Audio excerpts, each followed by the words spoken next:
കർമ്മഫലങ്ങൾ പലവിധമാണ്. നിർദോഷിയായ വൃന്ദയ്ക്ക് കളങ്കിതയായി തുളസിച്ചെടിയായി മാറേണ്ടി വന്നു. സീതാദേവിക്കും നിർദോഷിയായിട്ടും ജീവിതത്തിൽ ഇതേ കർമ്മകാണ്ഡങ്ങൾ അനുഷ്ഠിക്കേണ്ടി വന്നു. ആരോ പറഞ്ഞ അസംബന്ധ ആരോപണങ്ങൾ കേട്ട് ഭഗവാൻ സീതയെ ഉപേക്ഷിക്കാൻ തയ്യാറാവുന്നു. അയോധ്യയിൽ നിന്ന് പുറത്തു പോവാൻ കൽപ്പിക്കുന്നു. വാത്മീകി മഹർഷി തൻ്റെ യുഗങ്ങളായുള്ള തപശക്തി മുഴുവൻ സമർപ്പിച്ചിട്ട് സീത നിർദോഷിയാണെന്ന് ആണയിടുന്നു. പക്ഷേ അയോധ്യാവാസികളാരും ചെവിക്കൊണ്ടില്ല. അവരെല്ലാവരും സീത പോയേ പറ്റൂ എന്ന് വാശി പിടിച്ചു. വിഭീഷണനെത്തി, ഞാൻ ലങ്കയിൽ വസിക്കുന്നവനാണ്, ഞാൻ ആണയിട്ട് പറയുന്നു, സീത കളങ്കിതയല്ല. പക്ഷേ നിർദോഷിയായിട്ടും സീതാദേവിക്ക് പോവേണ്ടി വന്നു.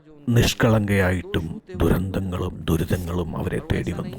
എന്നിട്ട് അയോധ്യാവാസികളോ അവരെല്ലാവരും സരയൂ നദിയിൽ ആത്മാഹുതി ചെയ്തു. കർമ്മങ്ങൾ അങ്ങനെയാണ്, അത് ഓരോരുത്തരെയും തേടി വരും.